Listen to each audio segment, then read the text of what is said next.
सत्या ने बेटी की शादी के लिए पहले एफडी कराई थी। एक रात वो ऐसे सोए कि फिर कभी उठ नहीं पाए। सत्या के गुजरने के बाद बेटा एफडी तोड़वाने के लिए बैंक गया तो पता चला कि उसमें कोई नॉमिनी है ही नहीं। इस पैसे को निकालने के लिए अब उन्हें लंबी चौड़ी कानूनी प्रक्रिया से गुजरना होगा। हालांकि अब लोगों को जल्द ही इस तरह की समस्याओं से छुटकारा मिलने वाला है। सरकार संसद के मौजूदा शीत सत्र में बैंकिंग लॉज अमेंडमेंट बिल 2024 लेकर आ रही है। इस बिल के पास होने पर एफडी के निवेश में एक से ज्यादा नॉमिनी दर्ज करने और किस व्यक्ति को कितना हिस्सा मिलेगा ये तय करने का ऑप्शन मिलेगा। दरअसल कोरोना महामारी के दौरान ऐसे कई मामले सामने आए थे जिनमें परिवार का इकलौता कमाऊ व्यक्ति इस दुनिया से चला गया और जिन लोगों के बैंक खातों में नॉमिनी नहीं था उनके परिजनों को पैसे निकालने में भारी परेशानियों का सामना करना पड़ा। इसके अलावा जिन बैंक खातों में एक ही नॉमिनी था उसने पूरा पैसा रख लिया। संकट के समय उसने परिवार के अन्य सदस्यों की मदद नहीं की। इस तरह की समस्याओं को देखते हुए आरबीआई ने पिछले दिनों बैंक अकाउंट खुलवाते समय ही नॉमिनी का नाम दर्ज करना अनिवार्य कर दिया है। उससे पहले बैंकों में बिना नॉमिनी के भी खाता खुल सकता था। नॉमिनी के बिना खोले गए खातों की बड़ी संख्या होने की वजह से बैंकों में बिना क्लेम की राशि तेजी से बढ़ रही है। आरबीआई के मार्च 2024 के आंकड़ों के अनुसार देश के बैंकों में 78,000 करोड़ रुपए से ज्यादा ऐसी रकम जमा थी जिसका कोई दावेदार नहीं है।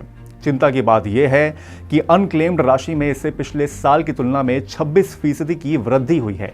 नियमों के तहत सेविंग्स या करंट बैंक अकाउंट जिनमें 10 साल से कोई ट्रांजैक्शन यानी कि लेन देन नहीं हुआ है या फिर ऐसे फिक्स डिपॉजिट और रिकरिंग डिपॉजिट जिसमें मैच्योरिटी की तारीख से 10 साल के अंदर क्लेम नहीं किया गया है, ऐसे खाते को अनक्लेम्ड डिपॉजिट की श्रेणी में रखा जाता है। 10 साल या उससे ज्यादा समय से नहीं चल रहे खातों में पड़े पैसे को बैंक आरबीआई के depositor education and awareness fund यानी कि DEAF में जमा कर देते हैं। आरबीआई की रिपोर्ट के अनुसार मार्च 2024 के अंत तक DEAF में 62,226 करोड़ रुपए जमा थे जिनका कोई दावेदार नहीं है।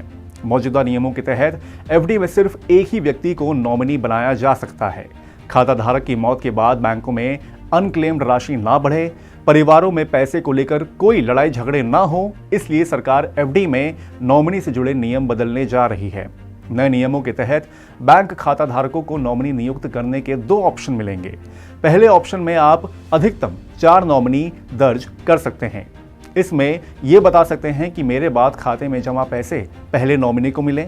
अगर वो जीवित नहीं रहता है या क्लेम नहीं करता है तो ये रकम दूसरे नॉमिनी को मिले। इसी तरह अगर पहला और दूसरा नॉमिनी पैसे के लिए क्लेम नहीं करता है तो ये रकम तीसरे नॉमिनी को मिलनी चाहिए।